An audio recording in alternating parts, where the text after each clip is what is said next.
नमस्कार, जोहार। चलिए जानते हैं झारखंड की ताज़ा खबरों को, लेकिन उससे पहले अगर आपने अभी तक इस चैनल को सब्सक्राइब नहीं किया तो सब्सक्राइब कर ले, जिससे कि आपको झारखंड की ताज़ा खबर रोजाना मिलती रहे।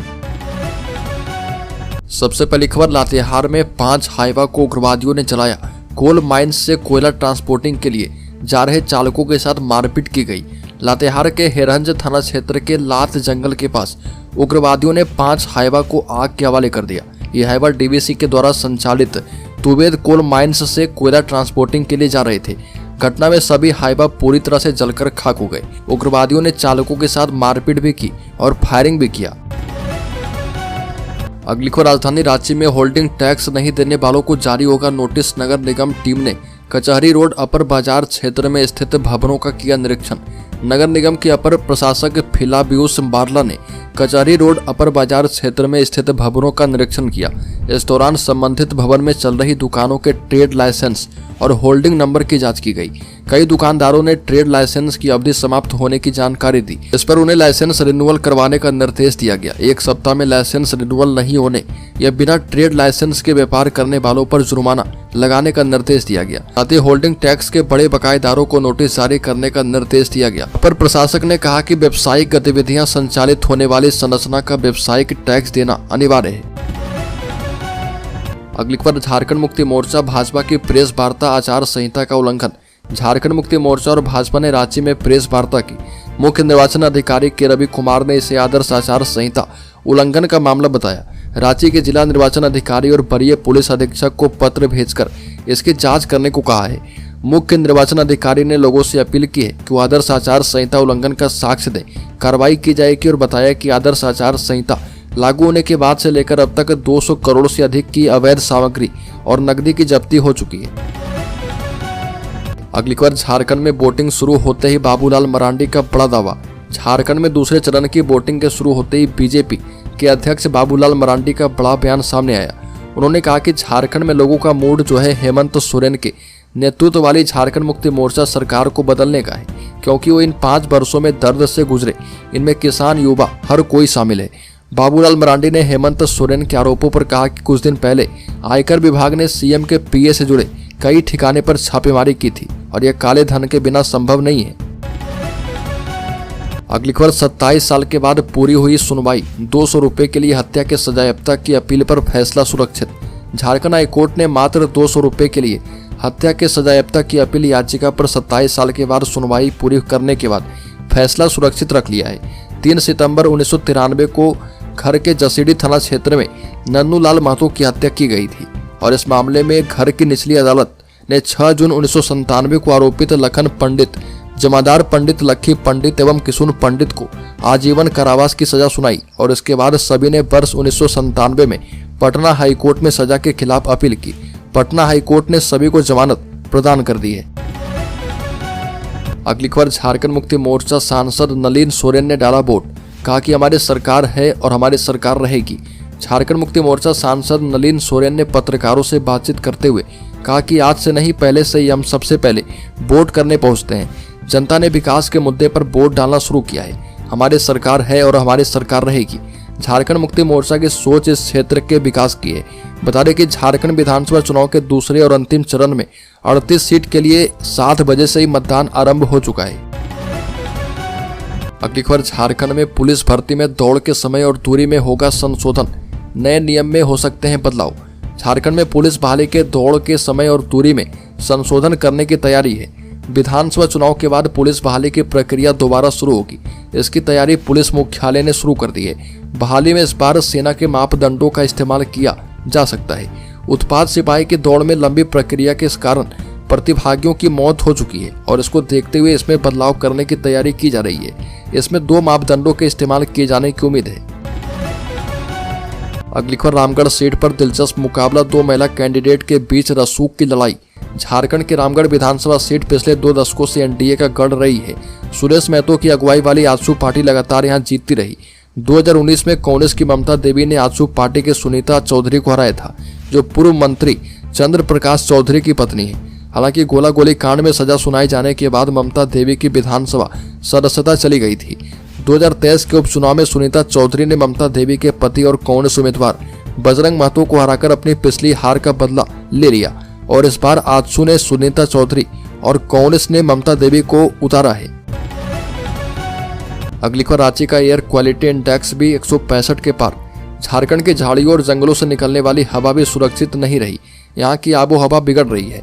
दिल्ली का एयर क्वालिटी इंडेक्स पूरे विश्व में चर्चा का विषय बना हुआ है और वहाँ का AQI पिछले कुछ दिनों से 500 के आसपास चल रहा। पूरी दिल्ली स्मॉग की चपेट में है। वहीं झारखंड की राजधानी रांची की स्थिति भी बिगड़ने लगी है। यहाँ भी एयर क्वालिटी इंडेक्स 165 से 170 के आसपास जा रहा। विश्व स्वास्थ्य संगठन इसे स्वास्थ्य के लिए हानिकारक मानता है। अगली खबर, मां का आशीर्वाद और भगवान की पूजा करके भाजपा प्रदेश अध्यक्ष ने किया मतदान।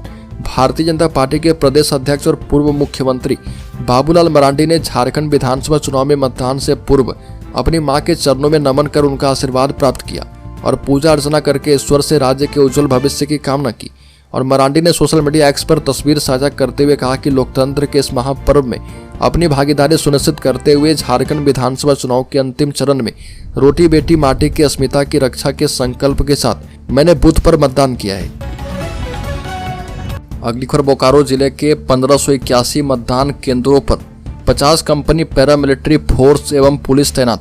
बोकारो विधानसभा चुनाव को शांतिपूर्ण एवं निष्पक्ष करवाने को लेकर जिले के 1581 मतदान केंद्रों पर 50 कंपनी पैरामिलिट्री फोर्स, स्थानीय पुलिस अधिकारी एवं जवान को तैनात किया गया है। इसके अलावा जिला पुलिस बल के पुलिस अधिकारी एवं जवान के साथ 1000 अतिरिक्त होमगार्ड के जवान भी मतदान केंद्रों पर आने जाने वालों की निगरानी करेंगे। सुरक्षा व्यवस्था को लेकर स्पेशल QRT टीम में शामिल पुलिस अधिकारी लगातार गश्त करेंगे। साथ ही साथ मतदान केंद्र एवं आने जाने वाले रास्ते के चप्पे चप्पे पर नजर रखेंगे। अगली खबर, धनबाद के भाजपा नेता दुमका विधानसभा प्रभारी की गाड़ी से 4,61,000 रुपये बरामद। दुमका FST टीम ने भारतीय जनता पार्टी के दुमका चुनाव प्रभारी सत्येंद्र सिंह की गाड़ी से 4,61,000 रुपये बरामद किए हैं। धनबाद के भाजपा नेता श्री सिंह को पूछताछ करने के लिए नगर थाना लाया गया, जहां पूछताछ के बाद वाहन चालक और सत्येंद्र सिंह को PR बॉन्ड पर छोड़ दिया गया है। अगली खबर, राज्य के हजारीबाग जिले में केरडारी में धड़ल्ले से हो रहा अवैध बालू का कारोबार, पुलिस से मौन। तस्कर रात के अंधेरे में अवैध बालू का कारोबार धड़ल्ले से करते हैं। नदियों से बालू निकालकर बड़ी बड़ी कंपनियों को निर्माण कार्य के लिए ऊंचे दाम पर बिक्री करते हैं। पुलिस प्रशासन के नाक के नीचे हो रहे अवैध बालू के खेल को कोई देखने वाला नहीं है। केरडारी का पुलिस प्रशासन इन्हें रोकने में विफल है। स्थानीय अधिकारी बालू की ढुलाई पर रोक की जवाबदेही एक दूसरे पर थोपते हैं, जिससे तस्करों के हौसले बुलंद हैं। अगली खबर, झारखंड में मतगणना 23 की सुबह 8 बजे से होगा शुरू। पहले होगी पोस्टल बैलेट की गिनती, सुरक्षा का किया गया पुख्ता इंतजाम। कोडरमा विधानसभा चुनाव संपन्न हो जाने के बाद 23 नवंबर को मतगणना की तैयारी पूरी की जा रही है। पॉलिटेक्निक कॉलेज कोडरमा में मतगणना होना है। SDO रिया सिंह ने बताया कि मतगणना सुबह 8 बजे से शुरू हो जाएगा और बताया कि पहले बैलेट पेपर की मतगणना शुरू होगी और उसके बाद सुबह 8:30 बजे से EVM की मतगणना शुरू होगी। 429 बूथों की गिनती के लिए 20 EVM मशीनें गिनती के टेबल पर और 6 पोस्टल बैलेट गिनती के टेबल पर लगा दिए गए हैं। अगली खबर, रांची एवं हटिया RPF ने जब्त की 46,000 रुपये की शराब। रांची और हटिया RPF की टीम ने हटिया और टाटी रेलवे स्टेशन में अभियान चलाकर 46,000 रुपये मूल्य से अधिक की शराब जब्त की है। हालांकि मामले में किसी की गिरफ्तारी नहीं हो पाई। जब्त शराब को RPF ने राज्य उत्पाद विभाग की टीम के हवाले कर दिया है। RPF अधिकारियों के मुताबिक हटिया स्टेशन के प्लेटफॉर्म नंबर 2 और 3 में जांच के दौरान एक लावारिस प्लास्टिक बैग प्लेटफॉर्म नंबर 2 पर लिफ्ट के पास मिला। जांच के दौरान बैग से 10 बोतल विभिन्न कंपनियों की शराब की बोतलें मिली है। इसका अनुमानित मूल्य करीब 5100 रुपये है। अगली खबर, निशिकांत दुबे ने झारखंड मुक्ति मोर्चा पर वोट के लिए नोट देने का लगाया आरोप। झारखंड विधानसभा चुनाव में इलेक्शन कमीशन को टैग करते हुए निशिकांत दुबे ने लिखा कि चुनाव आयोग यह है झारखंड का मधुपुर विधानसभा झारखंड मुक्ति मोर्चा सरकार के मंत्री हफीजुल का भाई खुलेआम पैसे बांट रहे। अपने झारखंड मुक्ति मोर्चा के एजेंट अधिकारी पर कृपा करके ये तमाशा पूरे झारखंड में कर दिया है। पहली बार झारखंड में चुनाव आयोग पंगु नजर आ रहा। शेयर किया गया वीडियो रात का होने की वजह से पूरी तरह से अंधेरे में डूबा हुआ है। वीडियो में न लोगों की ना ही गाड़ी और गाड़ी के नंबर की पहचान हो पा रही है, केवल शोर ही शोर सुनाई दे रहा। अगली खबर, मुख्यमंत्री हेमंत सोरेन ने कहा कि हम अपने हक का 1,36,000 करोड़ लेकर रहेंगे।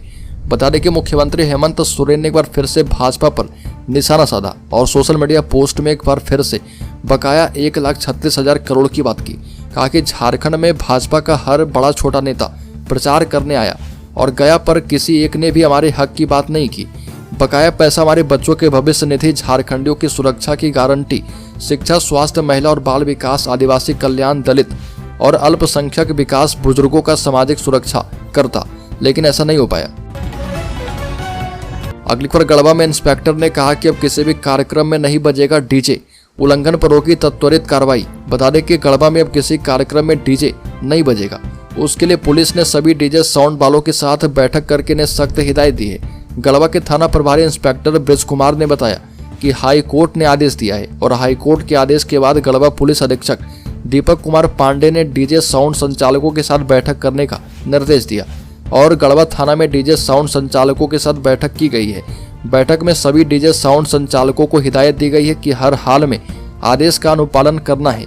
शादी, किसी उत्सव या जुलूस में डीजे बजाने पर कार्रवाई की जाएगी। बैठक में थाना प्रभारी ने कहा कि डीजे से ध्वनि प्रदूषण समेत कई स्वास्थ्य समस्याएं उत्पन्न होने लगी है। हम लोग बिना डीजे के भी पहले जश्न मना लेते थे और उसके विपरीत इन दिनों डीजे बजाकर जश्न मनाने की गलत परिपाटी शुरू हो गई है। अगली खबर, झारखंड में मुख्यमंत्री हेमंत सोरेन, उनकी पत्नी कल्पना सोरेन खुद के लिए वोट नहीं डाल पाएंगे। झारखंड विधानसभा चुनाव का दूसरा और अंतिम चरण है और इस चरण में कुछ ऐसे भी बड़े नेता हैं जो खुद के लिए वोटिंग नहीं कर सकते। इसमें मुख्यमंत्री हेमंत सोरेन, उनकी पत्नी कल्पना सोरेन भी शामिल है। इन सभी ने प्रथम चरण में ही अपना वोट डाल दिया था। मुख्यमंत्री हेमंत सोरेन बरहेट विधानसभा क्षेत्र से चुनाव तो लड़ रहे, लेकिन वह खुद के लिए वोटिंग नहीं कर पाएंगे। इसकी वजह यह है कि वह हटिया विधानसभा क्षेत्र के वोटर हैं। इसके अलावा मुख्यमंत्री हेमंत सोरेन की पत्नी और झारखंड मुक्ति मोर्चा की स्टार प्रचारक कल्पना सोरेन भी गांडी विधानसभा सीट से चुनाव लड़ रही है, लेकिन वह भी सीट के लिए खुद को वोट नहीं डाल पाएगी। वह भी हटिया विधानसभा क्षेत्र की ही मतदाता है, जो कि पहले चरण में हटिया विधानसभा क्षेत्र में मतदान केंद्र पर अपना वोट दे चुकी है। अगली खबर, झारखंड के शेयर होल्डर्स इन्वेस्टर्स के लिए बड़ी खबर। महाराष्ट्र विधानसभा चुनाव के चलते शेयर बाजार बंद, कमोडिटी मार्केट भी फर्स्ट हाफ में बंद रहेगा। 25 दिसंबर को भी नहीं खुलेगा बाजार। महाराष्ट्र विधानसभा चुनाव के चलते 20 नवंबर को शेयर बाजार बंद है। नेशनल स्टॉक एक्सचेंज और बॉम्बे स्टॉक एक्सचेंज में किसी भी तरह का कारोबार नहीं हो रहा। Multi commodity exchange MCX first half यानी सुबह 9 बजे से शाम 5 बजे तक बंद रहेगा। हालांकि इवनिंग सेशन में शाम 5 बजे से रात 11:55 तक इसमें नॉर्मल तरीके से कारोबार किया जाएगा।